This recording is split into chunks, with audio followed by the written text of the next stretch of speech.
Okay, welcome back to this advertisement episode for Lasergurkenland, reachable under lgl.sillyhoon.com, which might change in the next few years. So if you're watching this in the future, go research Lasergurkenland on the interwebs to find a current IP address or domain that is in use. But I think in the next few years I will still keep paying for Sillyhoon, since I currently am kind of happy with that name. We still have that noob online here who is getting prepared to survive in this nasty game. Whatever, it's not that difficult to survive on the server. It's pure vanilla and the map is hardly destructed, but it's still an anarchy server, so other people are allowed to kill this guy. What is this sentence even? I mean, you're allowed to kill other people, you're allowed to use cheat clients, there are no word resets, there are no admins, there's no moderation, stuff like that, typical anarchy shit. But a small server though, I maintain it alone, and I paid for multiple years in advance already, so that even if I lose interest, the server can still stay up and online.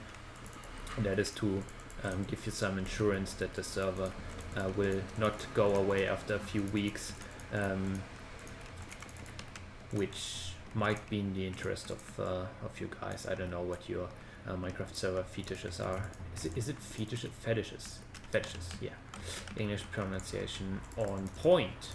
It's not about feet, right? I mean, it could be, but we are getting off topic right now. Woo! Okay, anyways. Yeah, so please join the server. I'm hosting that, well, to some degree for my own entertainment, since I wanted to play on a small vanilla server without queue, without lags, without too much other hacking players that fuck the shit out of my newbie skills. And I'm out of obsidian, am I? It looks like, oh, that's inconvenient. So yeah, that's a server where even if you're a noob, you can be the king on this small world.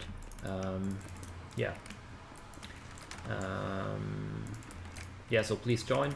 I mean, like, to finish my sentence, in one hand I made it for myself, but on the other side I also made it for people that have similar interests like I have, and that would appreciate such a server but do not want to pay for it themselves, since also like this game is so crappy and written in Java, you need somewhat decent hardware to keep the server running, if you want to allow speed hacks and stuff like that.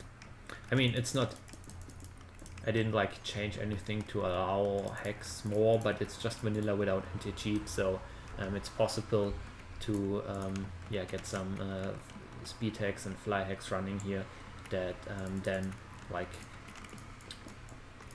make the server struggle if it's bad. And I'm out of stuff. What direction do I have to go? I don't know. So yeah, please come by, and that's not the direction that I'm coming from, and play with me here. I would really appreciate that. And I'm now going to play back a talk. Why do I have it prepared? On the YouTube channel of the media ccc.de. Of the media. Well, that sentence didn't make any sense, did it?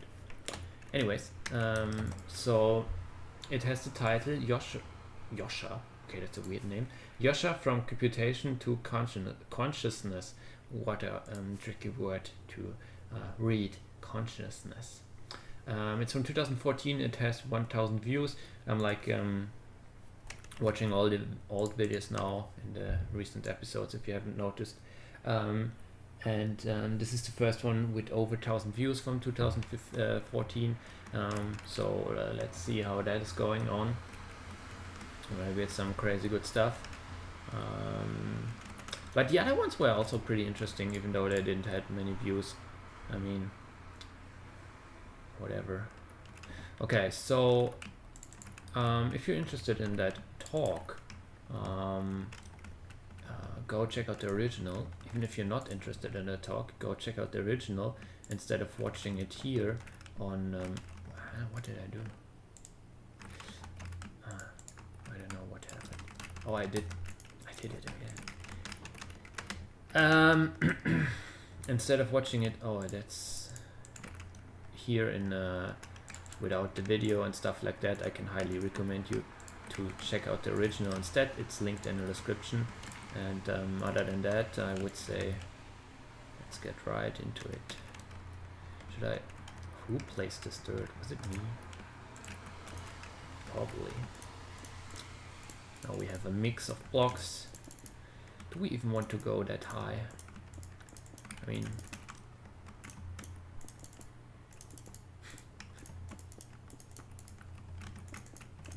let's go.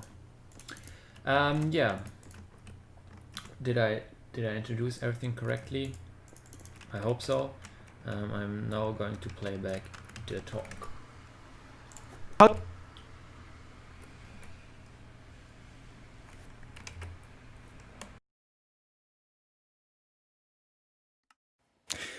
Good morning, dear fellow conscious beings, and good day to you, fellow human beings in front of the displays at home.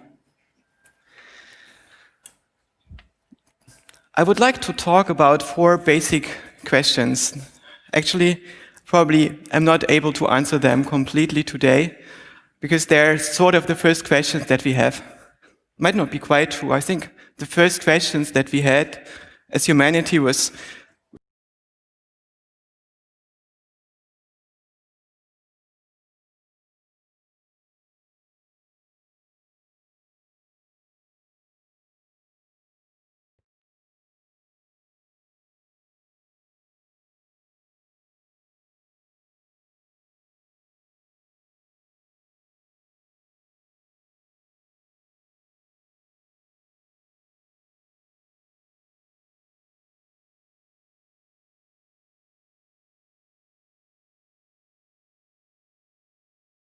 where's the food, and then how can we push back entropy far enough to get warm and to get the dirt of us? And then once that was solved, where can we find love? Because love is important. And when this was solved, these questions remained. That is, what's the nature of reality? What does the universe look like? What's the state of affairs out there? And then what can we know about it? What's accessible to us? Who are we? What are minds? And what should we do? Philosophy hasn't found final answers to these 4 questions, but it has asked them very nicely. And I think that if we want to turn to answers, we should look into individual sciences. And I looked into computer science mostly for the last 23 years or so. And I would like to focus on a particular small sub-question, and that is the question of how it is possible that a mind experiences a universe and makes sense of it. How is it possible that signals enter our mind somehow and are assessed by arrays of finely tuned classifiers that react to them and then create dynamic representations of objects and things and give rise to desires and needs and wishes? And then this whole thing triggers associations in our memory, in our mind, and this all gets integrated into a coherent experience of awareness. And this spreads out and stabilizes throughout our mind. And then this gives rise to new memories and imaginations and goals and plans and expectations. And then it feeds back into the world somehow. How is that possible?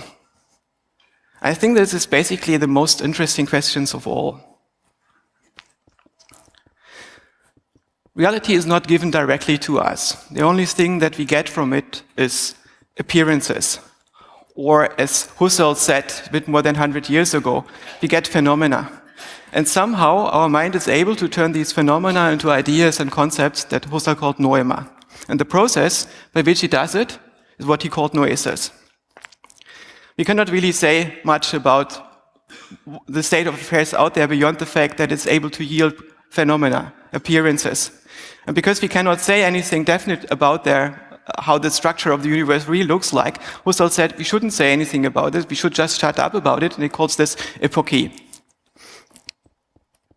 So far so good, but then his pupils came along, and then they tried to apply this idea of noesis upon noesis itself, and they realized if we try to explain noesis, all we end up with is noema again. It's all the explanations that we possibly get about the state of affairs are part of our noetic sphere. They're just ideas and concepts. So to formulate them, we already need to presuppose noesis. Science cannot reduce noesis itself, Max Scheler said, and therefore it must presuppose the existence of the subject in the first place. This has given rise to continental philosophy, and eventually to this division of most of philosophy in the sciences that we experience throughout most of the last century, which I think is very unfortunate. But there might be a way out of this. If we look upon the idea of how a robot perceives the world, it has an interface to the environment. This interface might be a bunch of sensors, and these sensors yield a vector of bits. That is, discernible differences, patterns, that is, systemic boundary that might be used to reduce uncertainty. And these bits are encoded into some low-level encodings, and then we might have a cognitive architecture implemented in the robot, some processing, that turns this into a conceptual representations that allow the robot to reason about the world and to tell itself a story about what the world looks like and what itself looks like in that world. But of course, to a robot, there are no phenomena. It's nothing what this feels like to be in this world, what the appearances are, and so on. To the robot, there are only bits at the interface to the world. But perhaps it's possible to build a cognitive architecture in a robot that is able to encode these bits at its systemic interface into something that looks like percepts to the robot, that looks like phenomena to the robot, and that gives rise to concepts in a very similar way as noesis does in human subject. The phenomena in this way might result from a robot's information processing architecture. And if we buy into this paradigm, of course we might ask ourselves if humans are robots too. And this idea that humans are actually information processing machines is what underlies most of the cognitive sciences, whether they're aware of this or not. How do we perceive reality? You probably know this well-known picture. I think I turned it upside down. Okay. There's something odd with this picture going on. Yeah, this is the normal version. The thing that was odd about it in the first place was that the eyes and the mouth have been turned around. And maybe some of you didn't notice at first. Why is that the case? And I think that's because we don't process and take in faces as a whole, but rather we process features in the face independently. And then we combine them into a face schema that we mentally scan. If we look about visual information processing, first of all, we have a retina, and this retina gives us a vector of bits. That is, information, patterns that are systemic boundary, that reduce uncertainty, that we can encode to form concepts about the world. Data on the retina is not a very good semblance of what's out there in the world or whatever. There's a very sharp spot in the middle that is short enough to read. It's pretty small. Then there's a lot of mushiness around. Color vision is only there in the center. There is a blind spot in which the optic nerves connects to the retina and where we have no photoreceptors. But we don't see any of this, of course. This data is first projected into what neuroscientists call the laterate geniculate nucleus, which is a fancy, that is Latin way of saying that is somehow sideways, knee-like looking protrusion, protruding core. It's in the center of the brain, and it's part of the thalamus. And the thalamus, that means chamber, and it sits conveniently on top of the spinal cord, and it relays a lot of sensory data into the cortex. So you have crude touch and temperature and pain and so on. This all gets transmitted by the thalamus into the cortex. You can think of it like a switchboard. And this switchboard projects information into the primary visual area, the striate cortex. And this thing, if you look at a cross-section of it, this is basically 2 millimeters of highly packed neurons on top of lots and lots of wiring. In the brain, there's something like 180,000 kilometers of wiring, depending on your age and gender. This varies a bit. And on top of this wiring in the cortex, we have these 2 millimeters of neurons that are organized in columns. And in the visual cortex, these columns have the highest density of neurons, which is probably because graphics is so expensive to compute. And right now, most neuroscientists believe that the primary organizational unit of these neurons is the mini-column. The mini-column is something like a circuit that is made up of something like 200 to 400 neurons, half of that in the rest of the cortex. So if we do the math, there are about 160,000 million neurons in the primary visual cortex. We get about something like 300,000 features that can be encoded in the primary visual cortex. And if we look into this, if we do measurements in the brain there, we find that in the middle there is an expanded area because there are more features detected in the middle, and it gets compressed around the corners. There's even the blind spot somewhere in there. And the different neurons in this spatial alignment, they code for orientation and for frequency and for color. The primary visual area V1 then projects into V2, which has a stable visual map. So all the movements of the retina are combined into something like a coherent visual field.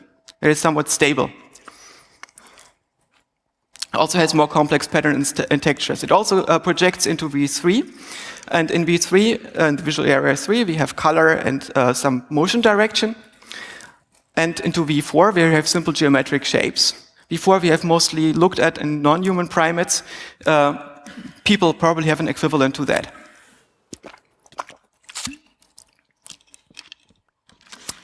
It also, these areas project into V5, which has object motion, and ego motion in V6. And you can see that now these processing paths split up, and we found that there are 2 primary directions of processing in the brain that work in parallel. One is the what path. It's down there in the brain, and it tells you about the nature of objects, and the where path, which tells you where they are. And the where path reaches into those areas of the brain that are then responsible for grasping and attending to objects and their positions. This area that encodes for the what of objects is what we call the inferior temporal gyrus, which again is Latin for the lower sideways bulge. And this lower sideways bulge holds object schemata and enables us to separate figures from ground, and also has numerosity, that is the ability to discern numbers without actually counting. So if we look at, for instance, the side of a dice, and we see with a single look how many dots there are on the side of the dice, this is numerosity, and it's done in the inferior temporal gyrus. And there's an area in the inferior temporal gyrus which is called the fusiform gyrus, the spindle-like ridge. And this spindle-like ridge is responsible for face recognition. If that is not working in your brain, or you don't have it, you have prosopagnosia. That is, you don't recognize human faces and emotions and so on very well, and you have difficulty to discern people by their faces. It's surprisingly common. Then there's an area in the brain that is able to direct attention. And this is the dorsolateral prefrontal cortex. It's somewhere in the forebrain, and you can think of it as an area that holds a lot of pointers in the rest of the cortex. And using these pointers, it can pump activation in there and create a coherent pattern of activation. It directs our attention and it scans the schemata. For instance, if we have a face representation or this representation of the Mona Lisa, it can scan down from the face level to the eye level and so on, and to the mouth level and discern features there. The great thing about a model like this is that we can actually turn it into a specification for a computer program, and then we can implement this and test whether our theory about how the mind works, all these observations that we have taken from neuroscience and from hard engineering like thinking, if you are in nature, how would you do this? We can turn this into a coherent model, and then we can test this model and see that it actually is able to perform pretty good vision. Of course, this is a simplification, and a lot of the details are missing, but it can do most of the tricks that we wanted to show. So I think that we are pretty much on the right path here. So what types of representations do we have? We have schematic representations, this thing that distinguishes between faces and bodies and eyes and so on. And then we have non-compositional representations, those that we cannot combine, where we cannot reuse the features throughout the representation. This is more associative and vague and so on. And it's hard to turn this into language. We have these language representations that enable us to organize our schemas on a high level and to communicate them to others. And then we have a class of representations that I would call generative. And these generators allow us to build simulations of the world, dynamic simulations. So for instance, if you think about music or sound, what we need is something like a synthesizer in our mind. For instance, here, an artist has made a representation of what the sound of a canary would look like if you take it from the visual into the visual domain, like synesthesia. And I think this looks a lot like synesthesia if you ever had a synesthetic experience. So in a way, I think this is an equivalent of what the brain does to model sounds like this. And if you imagine sounds like this, somewhere in the brain, a computational structure must be built that looks a lot like this. And it's not a schema, it's not just a static neural pattern, but rather it's a generator.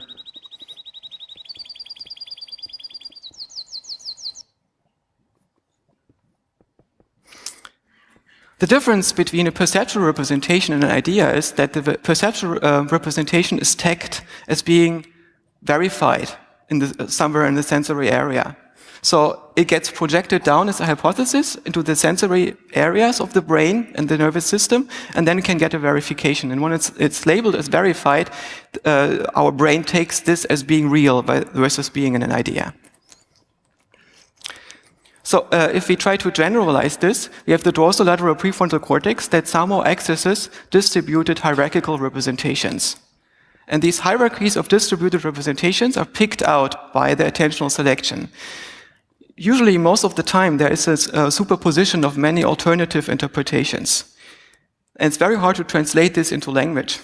But using the dorsolateral prefrontal cortex, we can make this coalesce into a coherent representation.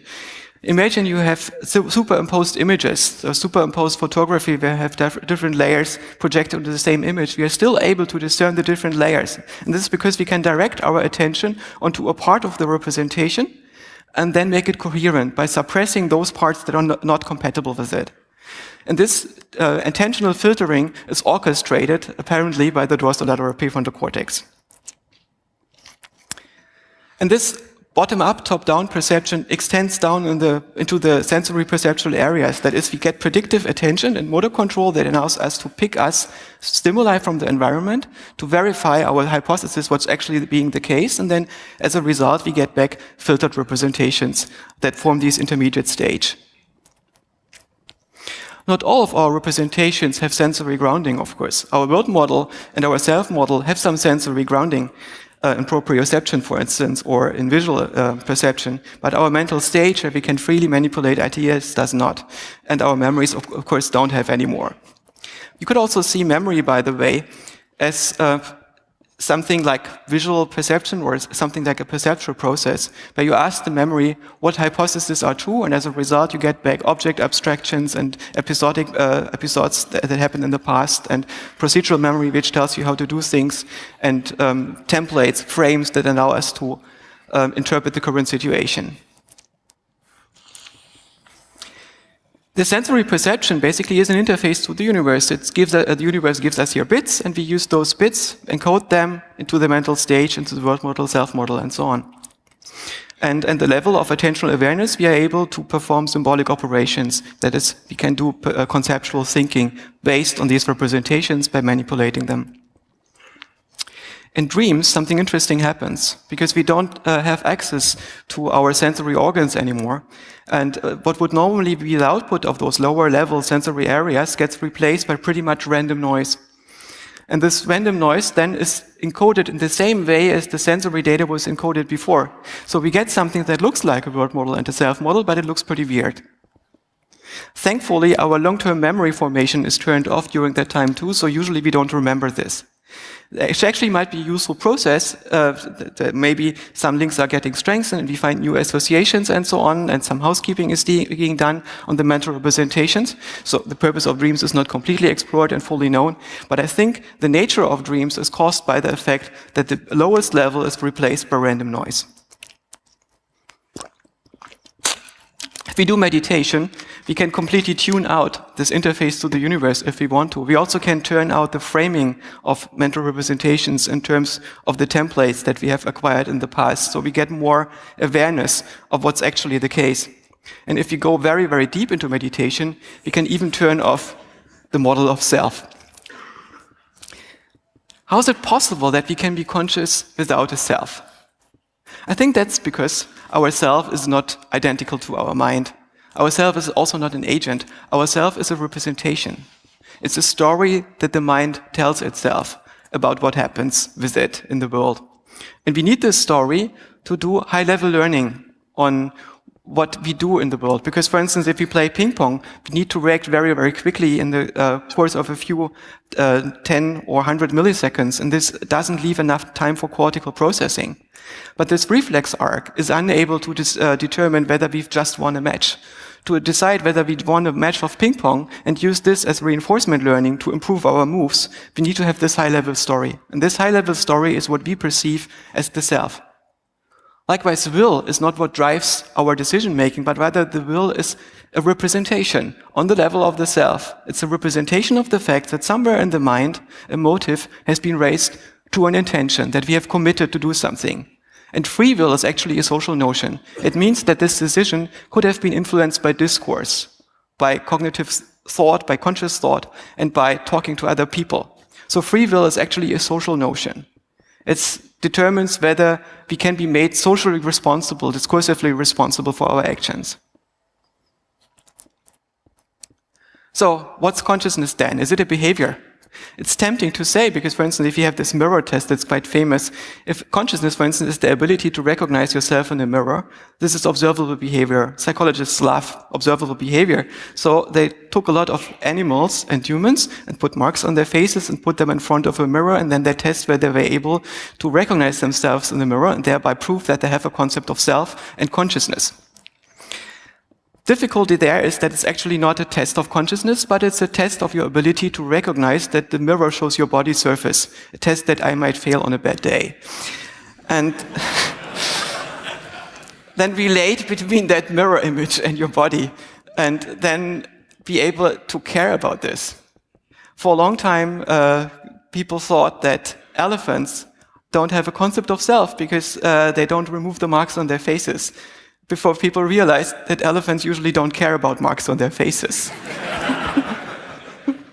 That is about 2 out of 3 elephants don't care.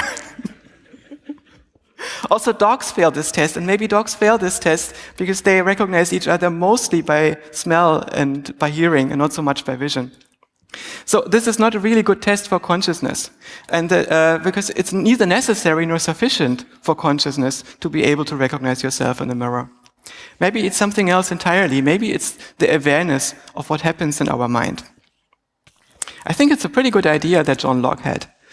But, we don't really get much awareness of what actually happens in our mind. For instance, this continuity of experience is fake. If you look at these small eye movements, the saccades, they're very small and jerky. And during these small and jerky movements, the world doesn't jerk around.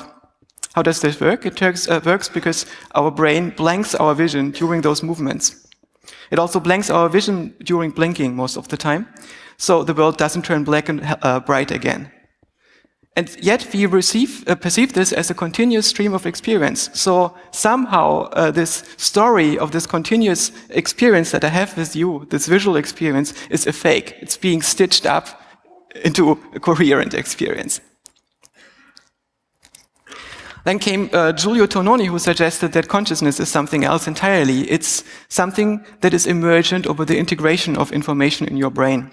Giulio Tononi is a neuroscientist, and he has suggested that if representations are very disconnected in your mind, then we are not conscious. And if they start to form a coherent image, we start being somewhat minimally conscious. And if almost all of the cortex is recruited for a coherent representation, then we are fully conscious.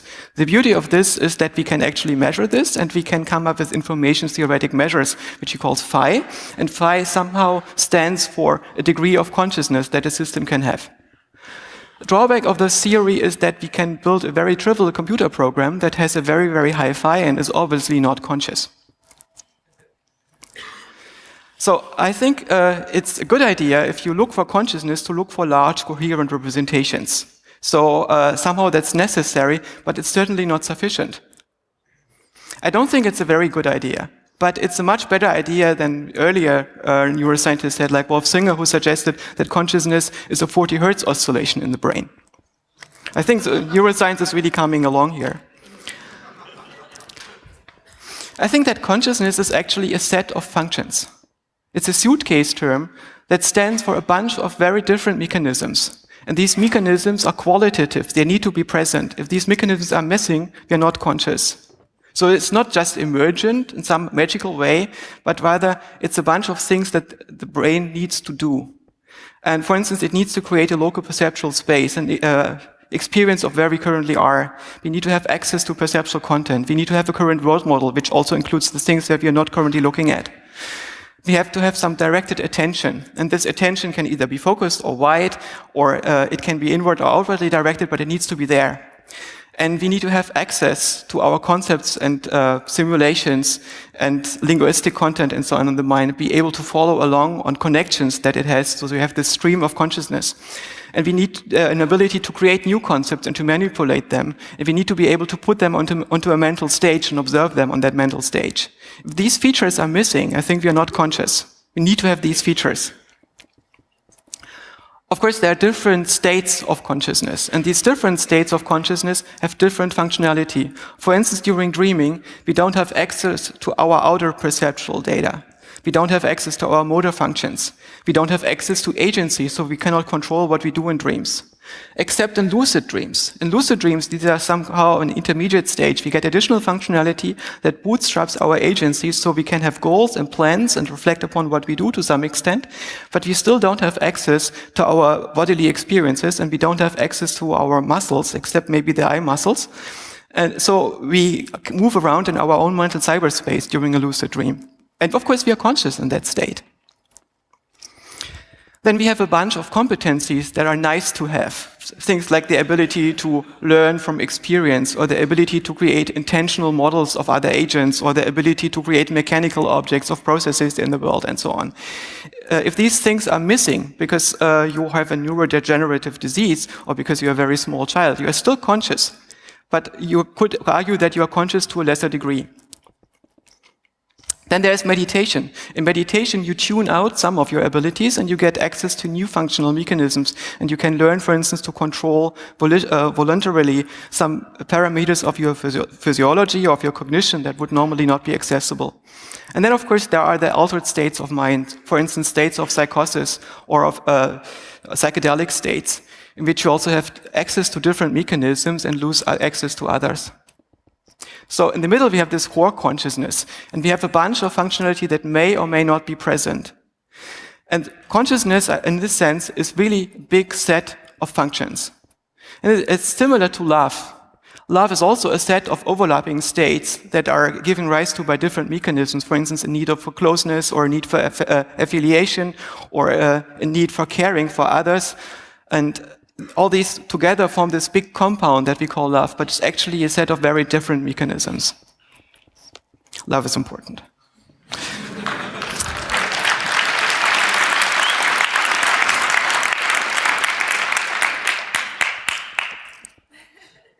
So, in my perspective, the mind is an information processing system. To perform all this information processing, what we need to have is computation. We need to have some substrate that gives computation to the mind, and currently we tend to believe that this computational substrate is mostly the brain with its neurons. But how can we account for the regularity of the patterns that the universe throws at us? How is that possible? What can we say about the universe? Apparently these patterns that we have at our systemic interface are quite regular. That's why we can encode them so successfully into concepts and things like time and space and so on. To produce these regularities and patterns, the universe needs to compute too. This is the only thing that we can say with some certainty. It's necessary and sufficient to produce regularities and patterns that you can compute. We can define computing in very abstract ways. So one way of computing a universe would be that we have a machine could call this machine that computes the universe in honor of Kurt Gödel, for instance, Good. And this machine Good that has a set of possible instructions, and it has a current instruction at each time, and it has a current state of the universe, which is a vector of bits. It's very many bits, and these many bits are basically small discernible differences, small yes and no's. And then we need a position, at least, of a single bit in the universe that we're currently working with.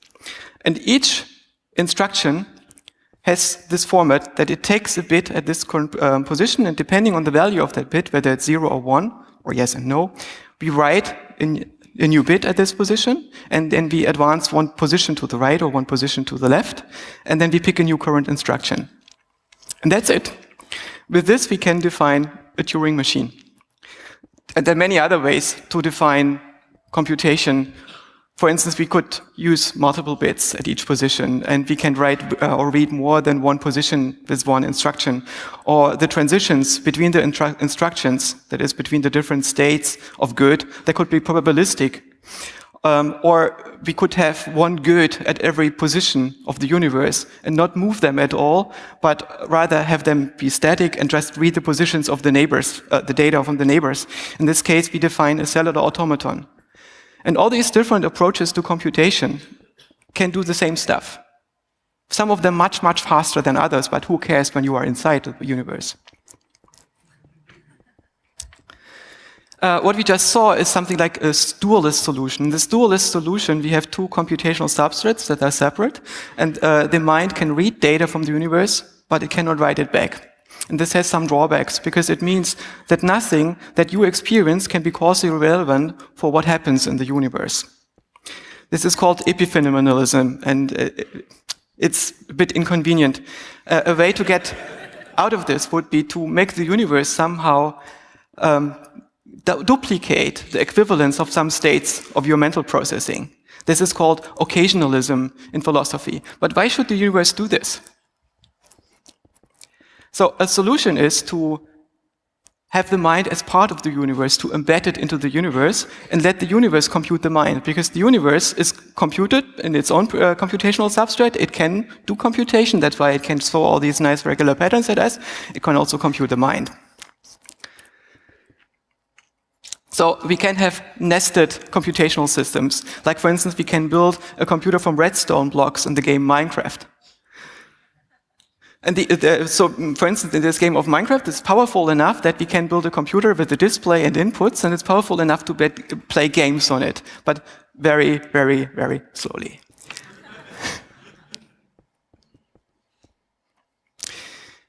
It looks like this. We have this Minecraft game, and in the Minecraft game we have the redstone computer, and the redstone computer does the computation based on redstone blocks, and the Minecraft game itself runs on a PC or on a Mac, on a tablet, but the redstone computer will never know, because it doesn't have access to the subset of the Minecraft game, which is its universe, its good.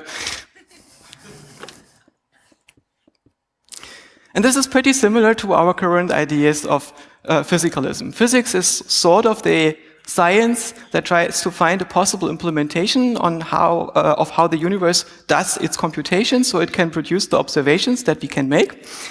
And our currently dominant set of theories says that the universe is based on quantum computation, and in there we have computation that is mostly classical, that is neural computation that produces the mind. Actually, it's a bit of a simplification, because we can also use other things than brains to do thinking, or that help us thinking. For instance, we can use the internet, or we can use notebooks and so on, and put parts of our minds out there.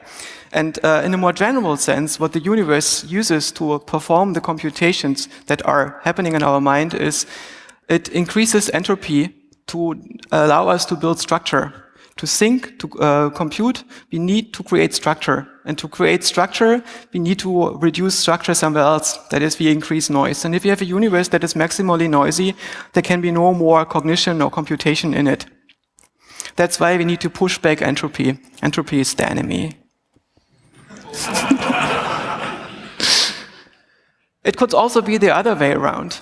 It could also be that the universe actually is embedded into the mind. In that case, our mind is good, probably don't know it, but the universe would be a dream. This is the situation in our dreams, right? The regularities in dreams is there because it's caused by our mind, it's produced by our minds.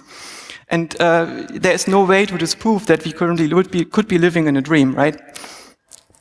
It's just maybe not the best possible theory. Could we be living in a simulation? Well, I don't think that there is any difference between reality and a simulation. It doesn't really make sense to distinguish between a reality and a simulation any more than it makes sense for a robot to distinguish between a simulation that it's currently in and a reality that it's in. The only thing that matters is that what patterns are thrown at my systemic boundary. What encodings can I make over those patterns? If we buy into this, then we have to realize that concepts cannot really refer to facts in the world, and there is no truth that we can get by referring to facts out there. We have to abandon the notion of meaning. Our life becomes meaningless. What we have to do now is we have to resort to something else that does the job that meaning did before, and I would call this suitable encoding. The good news is that suitable encoding can do everything that we wanted to have from truth and meaning, only better. We can no longer tell whether our picture that we make of the world is true or not. But what we can say is whether it's a suitable encoding if we compare it to an alternative.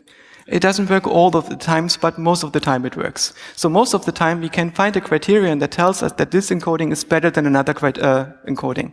And criteria for these encodings are things like sparseness, for instance. How many representational entities do I need to represent this? Stability, how much do I need to update my image of the world if my observations change? Consistency, how many contradictions do I have in my representation? Coverage, for how many of my observations can I account for? Integration, how well does it fit into my existing representations? Then how relevant is it to my needs that I have as a system in the world? Then how adaptable is it to my goals and plans over time? And how difficult is it to build those encodings? How difficult is it to acquire them? How difficult is it to store them? And how difficult is it to maintain them? And these are all criteria that I can define. I can define them in information theoretic terms, which is very nice. I can have very robust, non-metaphysical definitions of those. But if there is no truth, you might ask me how it's possible that I make statements like that mind and universe are computational and there is no truth. Well, I don't say it's true. I just say it's the most suitable encoding.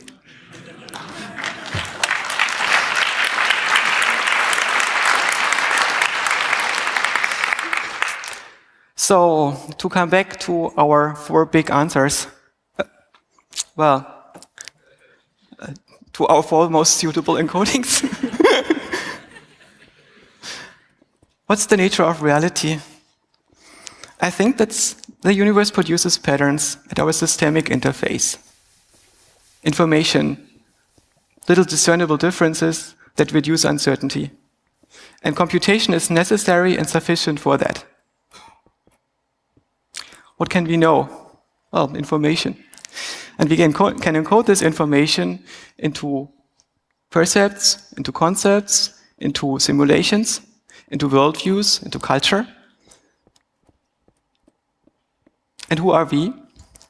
I think that we are computational systems that encode information and that store that information and process it and interpret it in very, very specific ways.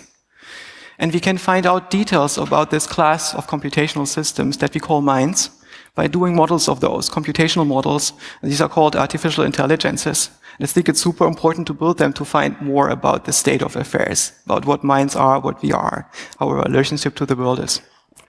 And this ties into the first question, what should we do? First of all, of course, we should push back entropy, because to think, we need to put energy into our bodies, and we need to push out wastes and push waste away from us and get clean again.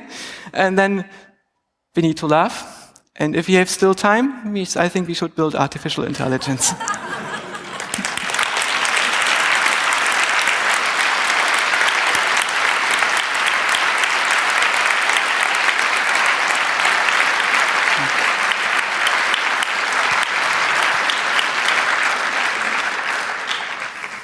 Thank you very much for this great talk. We still have about 20 minutes for questions, so I encourage you to line up at the microphones and just go ahead. Number 2. Thank you, Dr. Bach, for absolutely brilliant talk. I was jiggling around in my seat. I thought it was going to be a left brain materialistic explanation of the brain and consciousness, and I thank you so much for just pushing the boundaries further there. But I've got some questions. As far as the brain being a manifestation of an informational computational processing system of information coming from the universe, I was very interested in the end part of your talk, where you're inverting whether our mind is inside the universe or where embedded, the embedded model. Very, very interesting. I'm wondering if you could make comment, because I'm sure you've looked at this literature, on the following. I'll just leave these with you. Observation and two-slit experiment. I think it's an interesting one. I'd be interested in your impressions if you've read the literature on near-death experiences. At first this was a phenomenon, but now I think the documentation on this, that is perception in states of no brain function. I'm wondering if you have any comments on that. Could you repeat this last bit? The phenomenon, and it's well documented in the literature now. I think it's... I think from a scientific perspective, we can say it's a phenomenon. It's a phenomenon of perception in the absence of brain function, for example, in times of cardiac arrest. Yeah. Once these studies, for instance, there was one at the University Hospital in the UK, and they did studies on people with cardiac arrest in the ER. And they looked at things like extrasensory perception, out-of-body experience that these people had, and they apparently formed memory while they were recording flatlines. And once they started to talk about this, I wrote emails to the people that did this survey and to get to know more about the data. And what they have found, for instance, they put a board on top of the beds for those people that make out-of-body experiences and wrote something on top of that board and wanted to see whether people floating out of their body could read what's on top of the board. They never could. Which doesn't mean that it's impossible, it just means that they couldn't show evidence that this out-of-body experience is something else than our sense of position in the local perceptual space getting disattached from our body image, which apparently can also be triggered by, for instance, ketamine. We can trigger out-of-body experience with some degree of reliability with certain drugs. And it's a dissociative phenomenon. So we have to account for the fact that these people were flatlines on the EEG while they were doing those processes. And I think this can be accounted for by the fact that our EEG doesn't pick up the activity when it's very low, but this is still sufficient to do the necessary computations in the brain. So I think it's the easiest and simplest explanation is that our measurement was not good enough to really measure whether there was really conscious activity going on in the brain at this point. So you would say that was a hypothesis for further examination. The hypothesis is that the level of measurement does not detect brain activity when it still may exist. Yeah. Okay, thank you. Microphone number 1. Yes, thank you very much for this presentation. I think it was really good. It also really resonates with things I like, and I think with most people here in the room. But something that keeps concerning me with these comparisons with computation and human being is that it feels like it's a bit presentistic. I've read literature from 100 years ago where people thought, yeah, we figured out what human beings are. They are valves and they have pipes, just like the whole steampunk stuff, because that's the mode of thinking. And is there anything that makes you believe that right now this is special, that it's not just our way of thinking applied to the current times?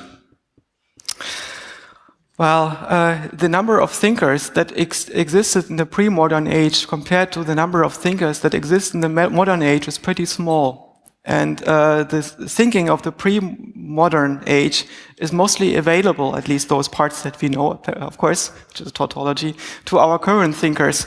So I think that it makes sense to assume that there's a bit of progress. And I think a very important bit of that progress that was not accessible 100 years ago or even 50 years ago is the notion of computation. We simply didn't have this. Before that, we had this mechanical worldview. And it's very counterintuitive that a mechanism, something that makes us intuit wheels and cogs and pulleys, can produce things like a mind. And now we have abstracted this into a more general causal mechanism, a computational machine.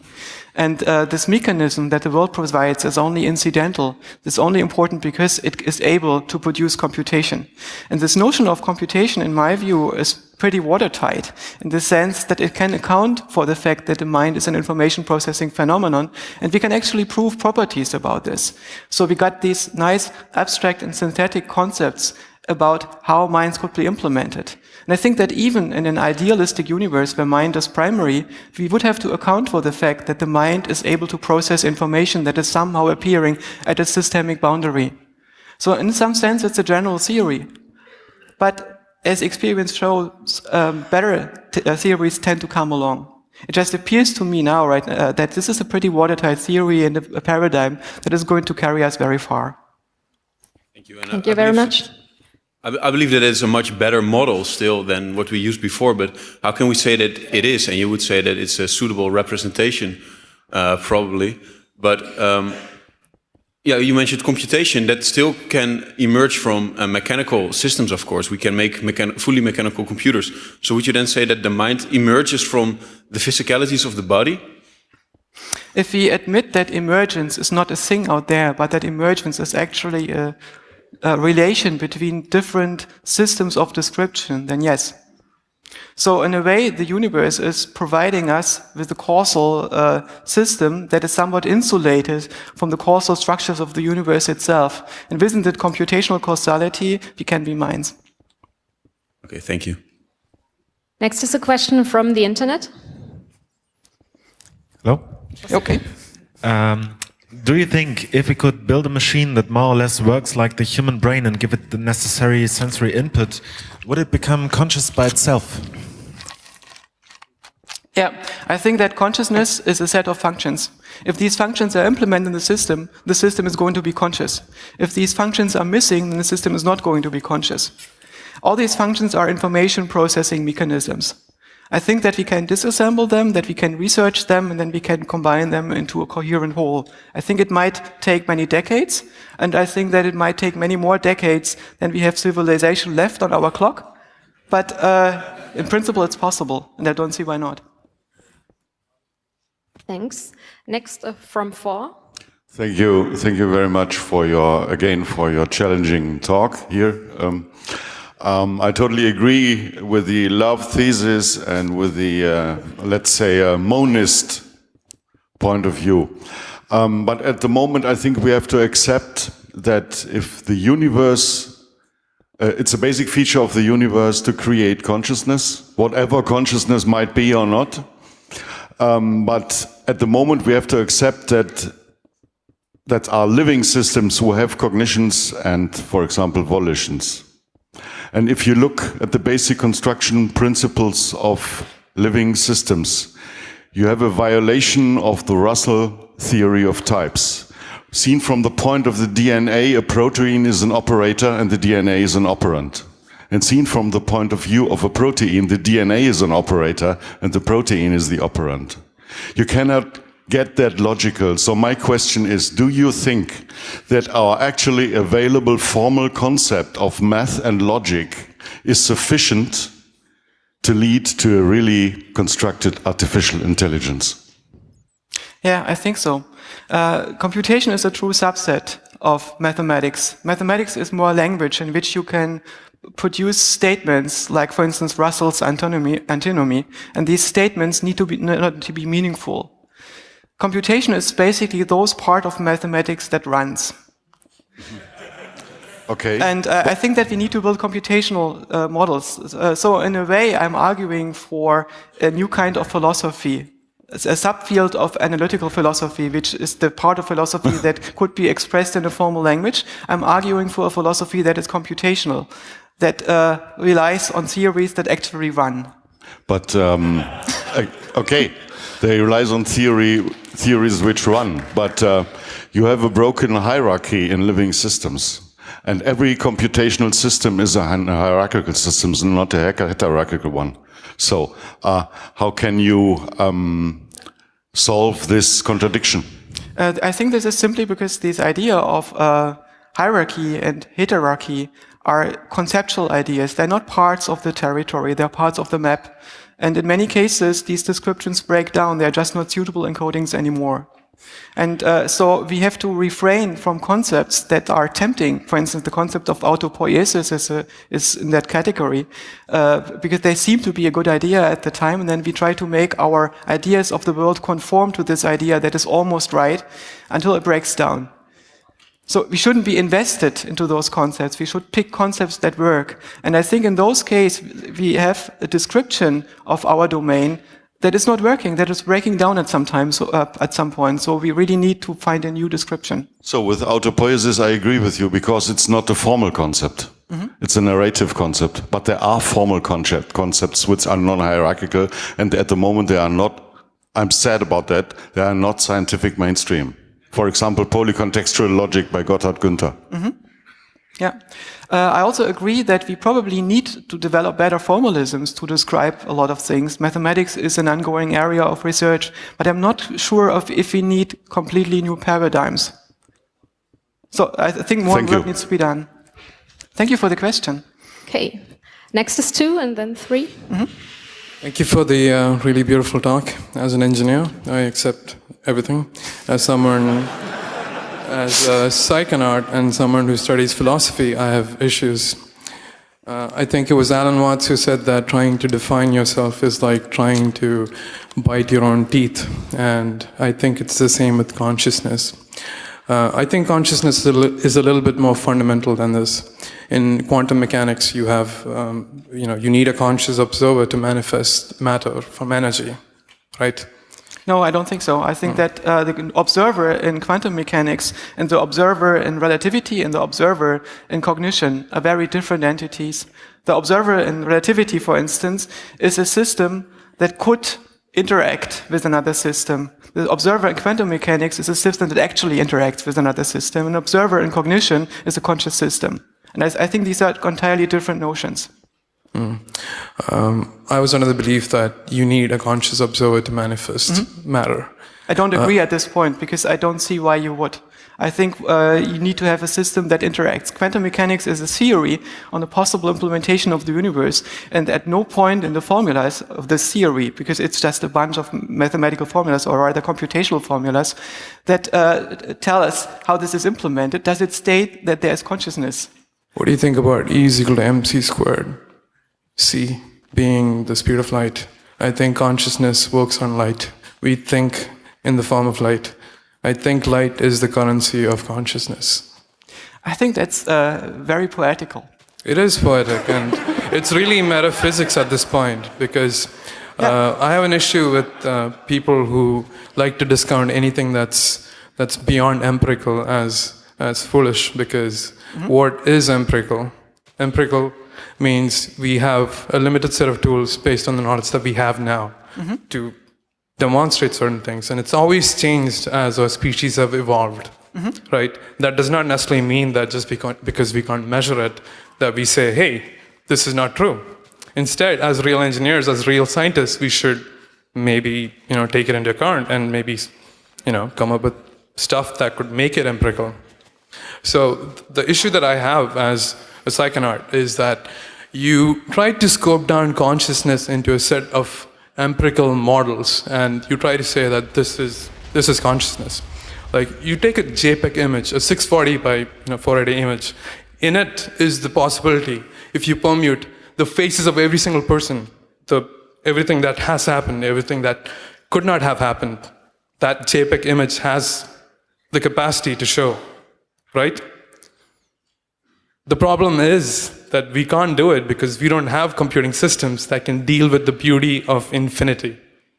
And until then, I think we can only create pseudo-consciousness, and that's not the same as real consciousness. Well, my problem is that I probably cannot deal with the beauty of infinity either. Yeah. I can trick myself into this, but I don't have any experience of infinity. I don't have any experience of those things that you find so mystical. I can create those concepts, and I don't see any reason why a computer program couldn't create equivalent concepts. But I don't think that our minds can fathom concepts like infinity, which is also just a metaphysical idea. If you come Not down to yet, it.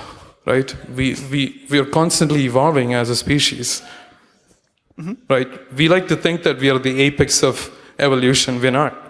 We're constantly changing. It's happening in the form of races. Yeah. Yeah, it's a mental construct. And I really appreciate the work that you're doing, and I think we need stuff like this to advance the species. Thank you so much. Thank you. Okay, next is microphone 3. Hello. Thanks for the invigorating talk, and thanks for putting some Minecraft in the mix. You had a very nice list, kind of like a checklist for consciousness. So I wanted, which seemed basically like a feature list almost. So I was wondering, how much of that do you think will be portable on chips in the sense of interplaying software, hardware? And the second part would be, once we get there and get all the stuff on that list implemented somehow, chips, sensors, software, whatever, do you think the implementations will be more, or in numbers, there will be more complete AI implementations in the sense of my toaster will talk to me or be my psychologist, or it'll be a subset, which is more kind of like on a need basis? I think this is more a question about how society is going to pan out, and economy is going to pan out, and the world that we live in is going to pan out. It's very difficult to say how this is going to be. I think once we are able to build fully sentient, fully intelligent, and fully self-conscious systems, these systems are probably not going to be Roombas that are going to battle their way up the cognitive hierarchy and try to appeal for human rights. But it's more likely that they are going to descend upon us from top down, because they are going to be business intelligences, organizational intelligences. They are going to augment the non-human agency that already exists on the planet. And so in a way, I think these intelligences are already there. They're just not very conscious yet, and they're not very efficient yet, because they have to borrow human intelligence for their task. And in a way, they're probably going to push the agenda of the existing system much further. But as an engineer, I'm interested in like how we can get there. So I was just wondering what your guess was, because in the past, we always had like very basic computing power, and then we extracted more of those possibilities into software. And this seems kind of like the other way around, where most of the computation or like everything is simulated in large supercomputers or clusters, and people are trying to bring it back down to hardware, basically. So the process seems very new to me, so I'm just wondering if you have any guess on how that might... I think that computer power is not the issue anymore for quite some time now. If you look, for instance, at birds, crows are able to build sledges and slide down roofs with them and play and solve little problems and do plans. Gray parrots are able to learn some basic language and able to learn negation and so on. And so it seems that we don't need all the neurons that we have in our brain. And then if you look at the neurons, we find out that they're very noisy and that our brain is built for redundancy in the most part. I think that the main issue right now is not so much computational power. We can get computational power very cheaply from Amazon. What we need is better algorithms. We need to have research into the mechanisms. And in many ways, we are making tremendous progress, especially in the last few years with deep learning. But we are still a way off from understanding all the algorithms and the computational structures that are involved. Thank you very much. Thanks. Could those people migrating between rooms please quiet down a little bit? We have only time for 2 more questions. I'm really sorry to those who have been lining up for a while, but I think the speaker will gladly answer them after the session. So number 1 and the signal angel. Yes, I'm here. First, did I understand correctly that you didn't talk much about identity and difference in relation to the mind? Did I understand that correctly? Yeah. Okay. Then how do you connect it? I mean, how do you describe this kind of concept of identity and difference, and also maybe alienation and even violence? Because these are, I think, also things that are kind of, from a society perspective, I think very important to consider. I mean, how we relate as humans to each other. So identity and difference, alienation, violence. How do you talk about this in terms of the other language you're using? I will try to answer your question on the lowest, simplest possible level, because it leads very, very far into cultural implications. And on this lowest level, if you try to build a little robot that runs around in a physical or in a virtual world and then encounters objects, at some point you realize that it will have to make a determination whether it just found objects that look very similar to objects that he found before, or if it just found the same objects that now has a different location and maybe has different features than before. It's a different way of processing things, of storing things. In one case, you have different objects with maybe similar or identical properties. In the other case, you have objects that might have dissimilar features, but that are identical. And this notion of identity is basically means that we stick things, the representations of objects, onto a common world line. That we have different instances of objects, any object of the mind, share a biography. It's the way cognitive processing works. And we apply this sense of identity as an extension in ourselves, as part of the concept of self.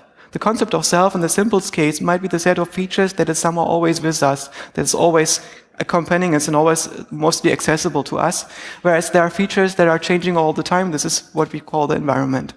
And if we find a structured representation of all those features that would be part of ourselves and stick them onto a world line, on something like a biography, we have what we call personal identity. And this personal identity is augmented with intentional interpretations, which is one of our main modes of interpreting the world. So we have this mechanical mode of interpretation, if we can see a mechanism. We have intentional interpretations where we attribute desires and needs and wants and intentions to objects in the world, to agents. And then we have chaotic representations where we just take the events to be random. And we take this intentional explanation and apply it to our self-concept. And then we expand this into a social persona, into somebody who relates to the world, to the environment, to society, and so on. And this is what I think would call our personal identity. It's not a thing in the world, it's a representation, it's a construction. I think I would need more than an hour. I'm sorry, but I think we should talk afterwards. Okay, thank you very much. One last question. I think I'm switching from the internet to this little guy on microphone number 4. Good job.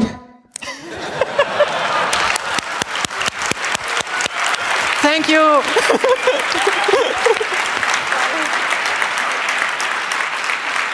Thank you very much, Joscha.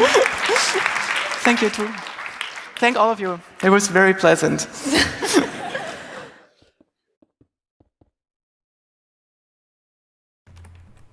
Wow, what a mind-fucking talk. Yeah. Luckily I was muted all the time, so I wasn't even tempted to do some stupid comments that would be stupid. But yeah, anyways, that's it for this advertisement episode. I hope to see you in game, and yeah, bye. Does that make sense as a staircase?